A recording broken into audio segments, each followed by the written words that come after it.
Coucou tout le monde et bienvenue dans ce jour numéro 3 de notre calendrier de l'Avent 2023. Je vous propose aujourd'hui la réalisation d'un tag avec un petit pingouin dessus. Et pour le pingouin, j'utilise cette plaque d'ail que j'ai depuis un petit moment. C'est Cottage Cuts qui fait ça. Ce sont des plaques avec tous les morceaux en fait et après à nous de reconstituer le personnage. En l'occurrence ici un pingouin et son renne. Moi je ne vais faire que le pingouin et puis je vais lui faire aussi son bonnet et son écharpe. Pour le pingouin en lui-même, j'ai choisi d'utiliser du papier blanc et je vais le mettre en couleur avec mes feutres à alcool. On peut tout à fait bien sûr faire des découpes dans du papier coloré. Moi j'ai choisi donc la technique du papier blanc. J'aime bien faire ça en général. Même si on est bien d'accord, j'ai quand même pas mal de petites chutes de papier de couleur. Mais je trouve que c'est plus rapide de faire en blanc et de mettre en couleur. Alors après avec ce qu'on veut, moi j'ai choisi donc les feutres à alcool.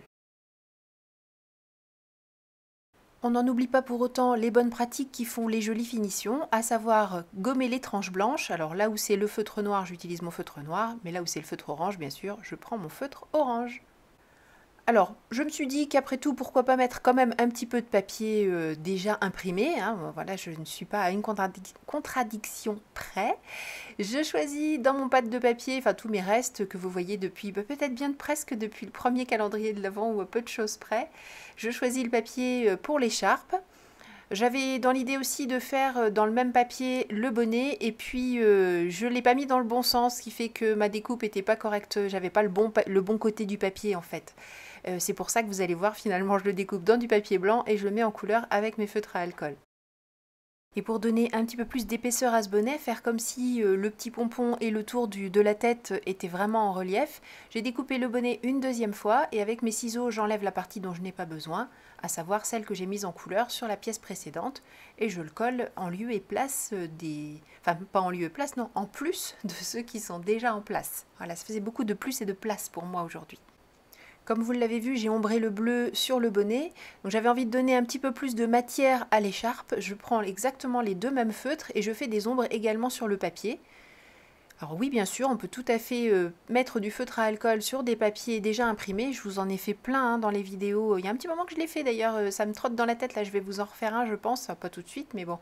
De faire du paper piecing, hein, les petites pièces, on découpe le tampon... dans du papier, enfin on tamponne dans du papier imprimé et on découpe les parties pour faire une robe par exemple, pour faire un pantalon, enfin bref, que sais-je. Donc ça fait un petit moment que j'en ai fait et je mets des ombres sur mon papier avec mes feutres à alcool. Donc c'est ce que je fais ici aujourd'hui pour le pingouin et son écharpe. Pour les éléments du visage, eh bien j'ai découpé sur la plaque, il est prévu d'avoir le petit bec, donc je l'ai découpé et mis avec le même orange que les pattes. Par contre, sur des éléments aussi petits, j'avoue que je n'ai pas fait d'ombre, hein, mais rien ne vous empêche bien sûr d'ombrer vos pièces pour que ce soit encore plus joli. Je lui fais bien sûr des yeux. Par contre, là, je vois sur la vidéo, je lui ai fait les yeux tout noirs, c'était super chouette et j'ai voulu rajouter la touche de blanc au milieu. C'était pas forcément une bonne idée, hein. J'aurais pu rester sur le noir noir. J'ai choisi après de mettre la petite pointe de blanc. En voyant la vidéo et j'ai le vrai là sous les yeux, je me dis que tout noir, c'est peut-être pas plus mal. Bon, je sais que le bec, c'est sa bouche, mais je sais pas pourquoi. J'ai rajouté un sourire en dessous. Bon, bah, on va dire que c'est le nez du pingouin et qu'il a une bouche en plus, hein. Après tout, des pingouins avec des écharpes et des bonnets, j'en ai pas croisé des masses, donc pourquoi pas un bec et une bouche. Bon, puis comme on en était là, hein, j'ai rajouté aussi du rose aux joues, bien sûr. Ce petit bonhomme, on va pas le laisser flotter tout seul comme ça, je vais le mettre sur un tag. Je fouille à nouveau dans mes papiers, je regarde un peu ce avec quoi il se marierait le mieux, ce sur quoi il ressort le mieux. Et puis, j'étais pas franchement satisfaite. Je trouvais que les trop blancs, bah, c'était trop blanc. Et que les très très habillés, on le voyait plus ressortir en fait. Et je me suis dit, mais c'est pas grave, choisis le papier dont tu as envie. Et puis, on va pas le laisser tout seul, on rajoutera par-dessus le même tag, mais dans du calque.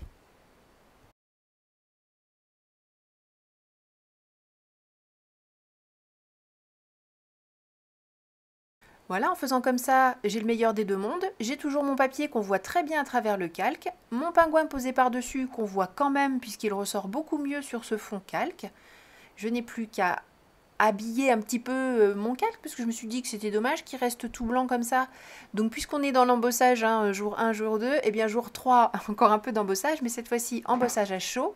Et je ne sais pas si vous êtes comme moi, j'ai quand même quelques petites poudres, mais je n'utilise que la blanche. Mais vraiment que la blanche. Enfin, les autres, c'est vraiment rare. Donc là, j'ai sorti mes jolis tampons flocons de chez Tout en Colle et ma poudre à embosser argent. Alors, ces poudres à embosser, il ne faut pas les chauffer trop, sinon on perd le côté brillant. Il faut juste les faire fondre jusqu'à ce que ça change de couleur et là on a un résultat optimal.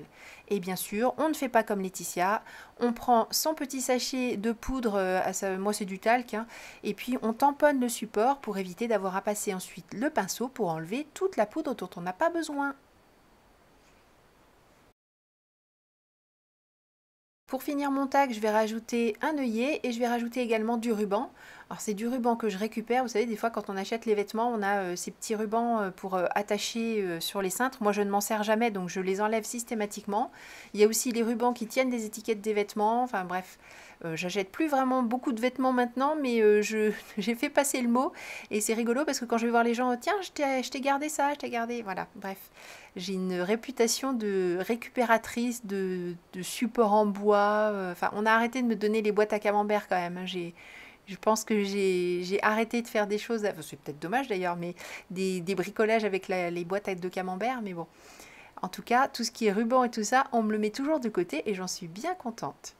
Et pour le mettre aux bonnes couleurs, ce ruban, eh bien je reprends le même feutre à alcool que celui que j'ai utilisé pour les mises en couleur tout à l'heure. Et puis je le mets à la bonne couleur, comme ça tout est assorti.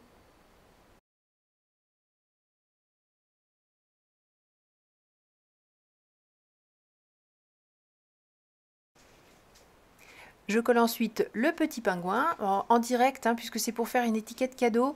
Je ne mets pas trop d'épaisseur, puisque je ne sais même pas si la personne va garder l'étiquette. J'espère que si, hein. En tout cas, c'est le but. Je vais mettre un petit mot sympa dessus, et puis l'accrocher sur le petit cadeau. Donc j'ai refait une petite coupe au ruban qui est en haut. Ça pourra servir aussi de marque-page pour cette personne. J'y pense, là, les petits rubans qui dépassent en haut, ce sera sympa comme petit marque-page. Enfin, pour que ça dépasse du livre, oh, vous avez compris, hein, faites pas semblant. Hein. En dernière petite touche, bien, toujours mon die ho ho ho surprise, c'est celui de chez 4 en scrap, on l'a déjà utilisé hier, mais je trouve qu'il se marie bien avec cette période. J'avoue que du coup je l'ai rangé dans mes affaires de scrap Noël, et j'y pense pas tout au long de l'année, mais surprise ça peut marcher dans plein d'autres occasions, donc il faudrait que je pense à le sortir plus souvent qu'à Noël. En tout cas là, donc c'est lui qui est de sortie, et lui aussi il a eu droit à sa petite mise en couleur avec le même feutre, toujours pareil pour que tout soit raccord. Ben voilà, notre petit tag marque-page, étiquette cadeau, enfin, ça peut faire tout ce qu'on veut, est pratiquement terminé. Donc je lui ai fait sa petite coupe de cheveux, je trouvais qu'il y avait un peu trop long de ruban, c'était pas très joli. Vous voyez, on a quand même tout le bénéfice du beau papier. Bon, je vois pas pourquoi la personne irait regarder derrière, c'est parce qu'il y a de plus joli, hein, le petit pingouin. Mais en tout cas, ce tag est terminé. Merci beaucoup d'avoir suivi cette vidéo. Je vous donne rendez-vous demain pour une nouvelle réalisation. D'ici là, prenez bien soin de vous, créez et partagez. Belle journée, gros bisous, bye bye.